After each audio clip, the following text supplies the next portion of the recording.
갑질 의혹이 추가적으로 계속 폭로가 되고 있는 상황에서 민주당에서는 정영애 장관이 좀 이상하다라는 취지로 입장이 나온다든지 아니면은 강 후보자를 감싸기 위해서 뭐 링컨 전 미국 대통령을 소환한다거나 혹은 보좌진 갑질과 관련해서는 그 갑질은 주관적이거나 상대적인 거 아닙니까? 라는 목소리까지 나오고 있습니다. 자, 민주당의 목소리 한번 들어보시죠.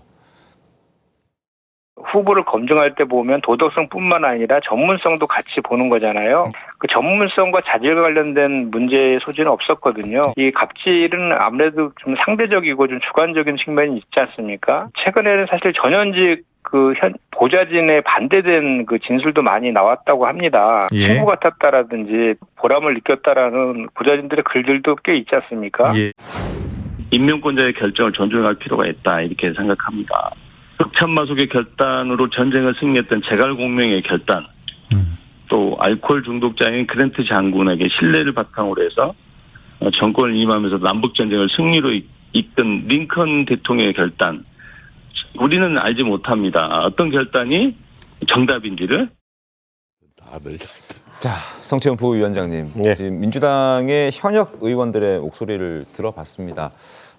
갑질이 상대적이고 주관적이라는 평가를 하기도 했고 또 알코올 중독자에게 권한을 줘서 전쟁의 승리를 이끌었던 링컨 대통령의 어떤 결단도 지금 이재명 대통령의 결단과는 비슷한 것 아니냐는 취지의 어떤 주장도 확인을 했는데요. 어떻게 좀 보셨습니까?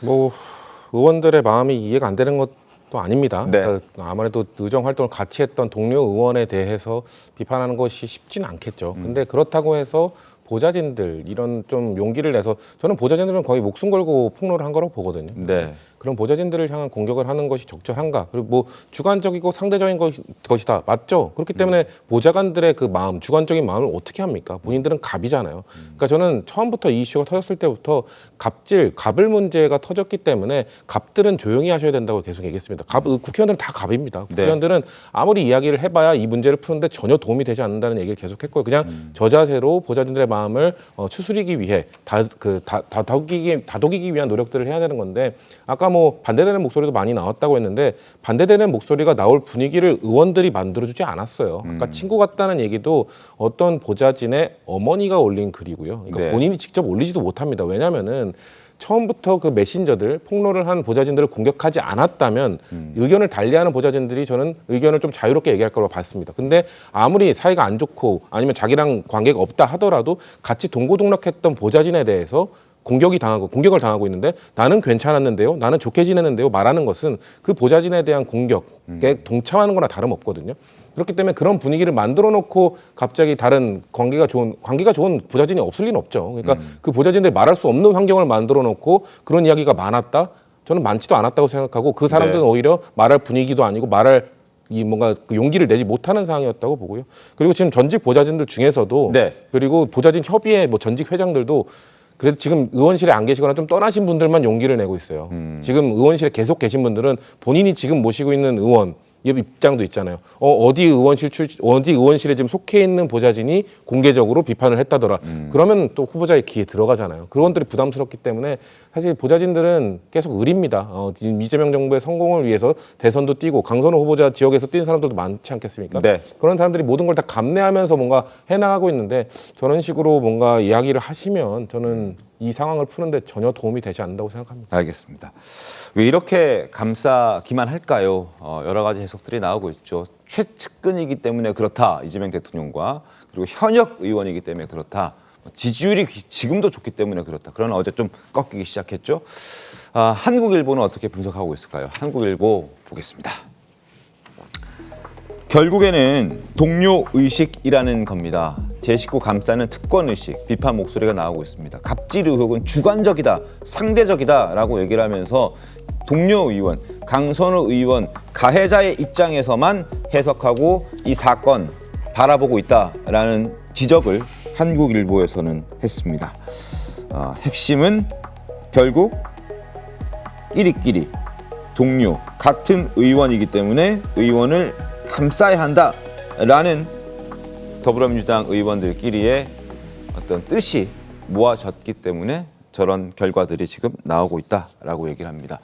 어떻습니까, 김상 대표님? 네. 저는 참 민당 입장에서는 지금 현재 강선우 의원을 동료 의석으로 현역 불패를 이어가려고 하는 그런 처절한 몸부림 정말 안타까워 보여요. 작년 12.3 비상계엄 당시에 민당 보좌진들이 네. 온몸으로 계엄군을 갖다 막고 그래서 민주주의를 지켰다. 그래서 그 보좌진에 대해서 진정어린 감사를 드린다. 그렇게 칭송을 할 때는 언제고 네. 그 보좌진을 갖다 변기 수리 그리고 음식물 쓰레기 처리하는데 그 보좌진을 갖다 이용했다면은 그거는 갑질 중에 갑질이에요. 그런 부분에 동료 의원이 국민 여론 특히 민주노총이나 참여연대를 비롯한 이런 진보적 시민사회단체 입장에서도 이 강선우 장관만은 안 된다 이거 낙마시켜야 된다는 게 대통령 이재명 대통령이 그러니까 임명하겠다는 의지가 나온 이후에도 계속 나오고 있잖아요. 그러면 자기 진영에서도 저 사람만은 안 된다는 게 지금 이재명 대통령의 이 사람을 계속해서 말 임명 강행한다면은 분명히 국정 운영에 리스크가 생기고 앞으로 쉽지 않을 것이라는 이런 걸 신호를 던지는데 더군다나 이 사람이 좀 전에 정영애 전임 장관 문재인 정부 때 장관 같은 경우 하라면 하지. 네. 그 말은 윤석열 전 대통령이 김영선 의원 아이고 우리 공관이한테 하라 그랬는데 말 잘 안 듣네. 그거가 대접이 되잖아요. 그렇군요. 저런 사람을 그럼 끝까지 한번 안고 가봐요. 그냥 한번 그대로 인사를 어떻게 되는지. 지켜보겠습니다. 이거는 국민을 너무 무시해도 계속 저는 민주당이 이래서는 안 된다고 봅니다. 알겠습니다. 이거는 전임 윤석열 정권 그럼 욕할 자격이 없어지는 거예요. 이러면은.